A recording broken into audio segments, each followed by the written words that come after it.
Manishi Raychaudhuri from BNP Paribas Securities as well joins in. Manishi, hi, morning. Made a fresh 2013 high last week. Do you think the RBI come tomorrow is going to spoil the Diwali party, or would it be a status quo policy?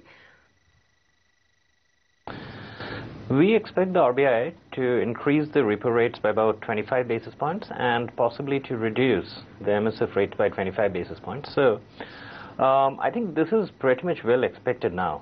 In fact, if one does a straw poll among economists and market participants, this seems to be the dominant opinion. And therefore, if the RBI does this, I don't think it would be outside the realms of broader expectation.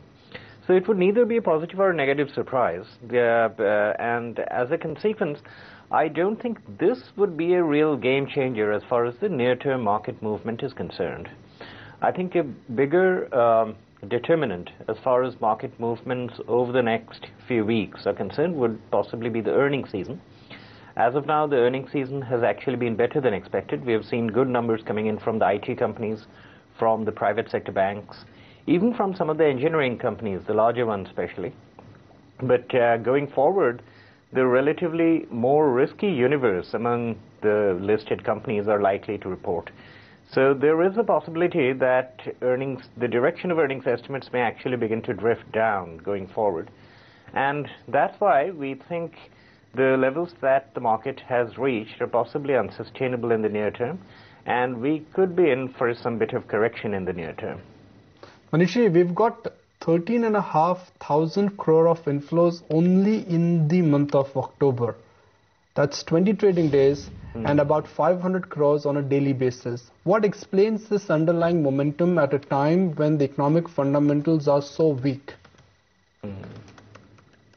Yeah, it is essentially the positive sentiment that was generated as a consequence of the announcement of the postponement of tapering. If you recall, around late May, when the announcement of tapering, or the possibility of tapering, let me put it that way, when that was announced by the Fed, it led to a huge degree of sucking out of liquidity from the emerging markets. But in late September, those fears were put to rest. And now I think the expectation on the part of market participants seems to be veering around to a point of some kind of a tapering beginning in March, or some people are beginning to say that it'll be delayed even further sometime in June.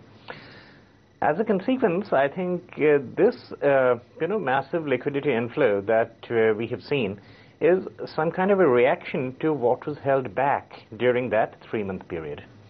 Now, having said that, there are a couple of points that I would like to mention.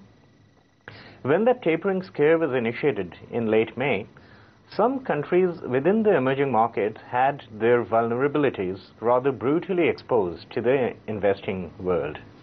Those were the countries with a chronic current account deficit, like Turkey, like India, like Indonesia. And many of those reasons why they have such high and such persistent current account deficits, which are unsustainable and unfundable by the portfolio inflows, many of those fundamental economic reasons have not yet been addressed.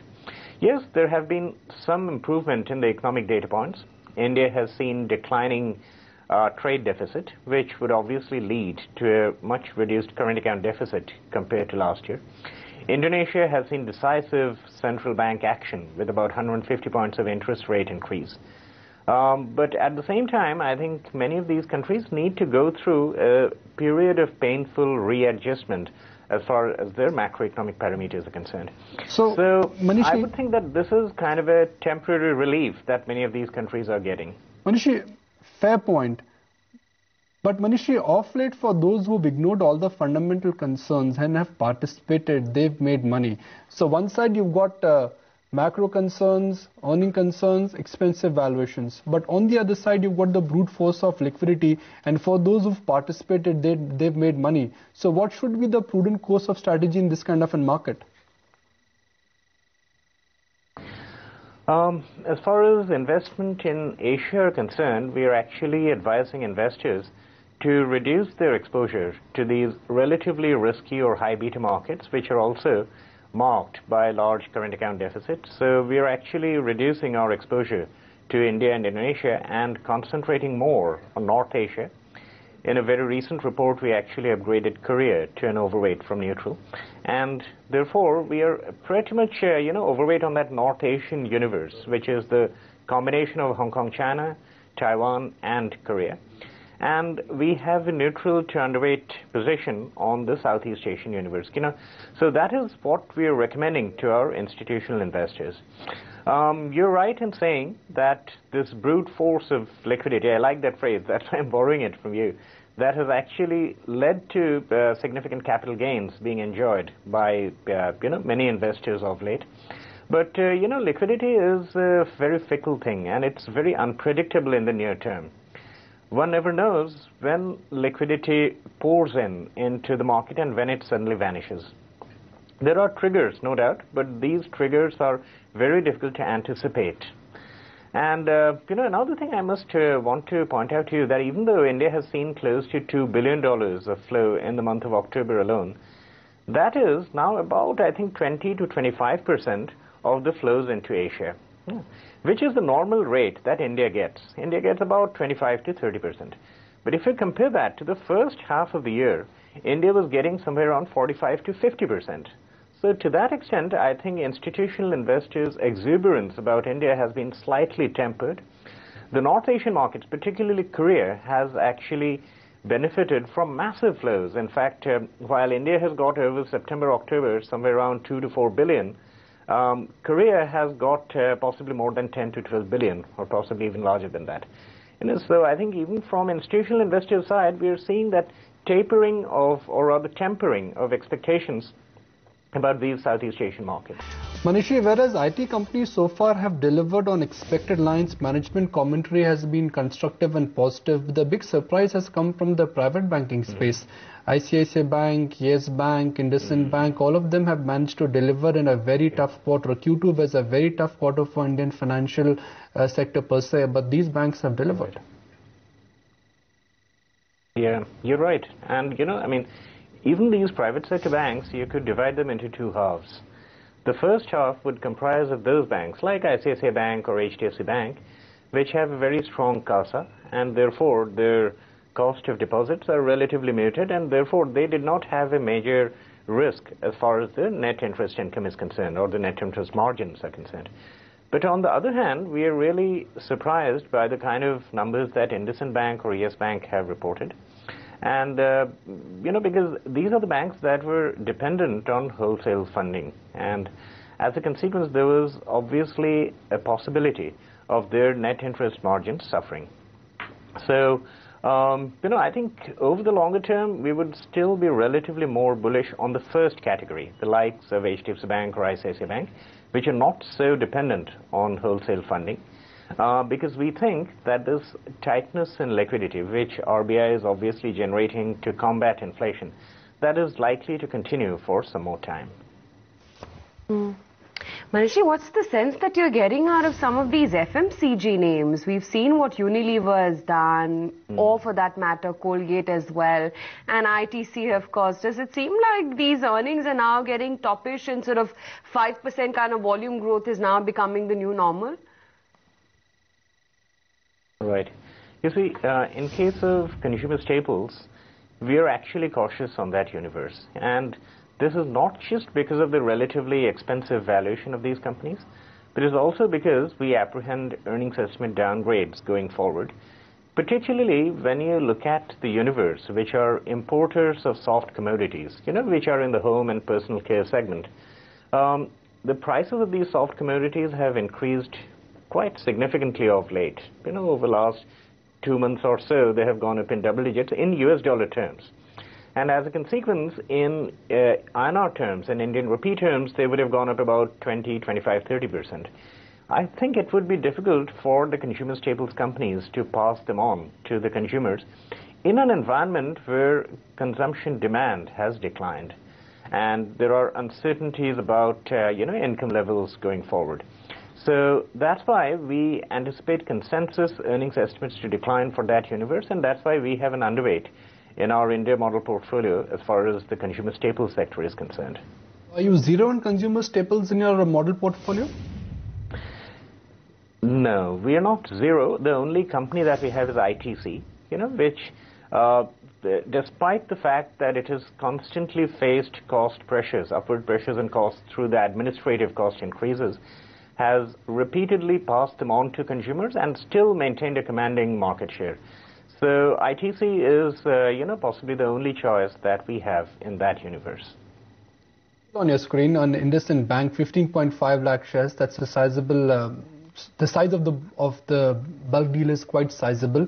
On your screen, 426 rupees for IndusInd Bank. They came out with a good set of numbers, even though for the quarter gone by, the wholesale end of the market, or the call rate end of the market got hit, and wholesale borrowing costs, they went up. IndusInd Bank has managed to deliver, and the stock is also looking slightly stable. Manishi, what is the underlying thought which is making you bullish on ITC? I was looking at the Q2 performance, and excepting the cigarette business, nothing is growing. And for cigarette also, the volume is not growing, it is contracting. Maybe in this quarter, yes.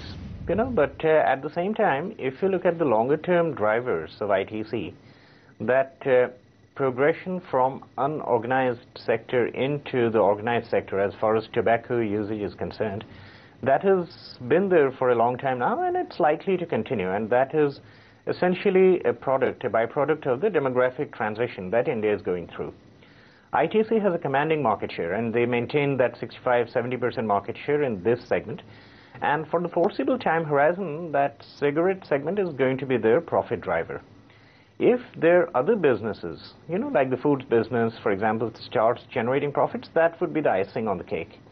Just as I was saying, and I must reiterate that point, that this is one company that constantly, almost every year, faces upward cost pressure as a consequence of the administered cost hikes, the tax changes that are affected in the budget.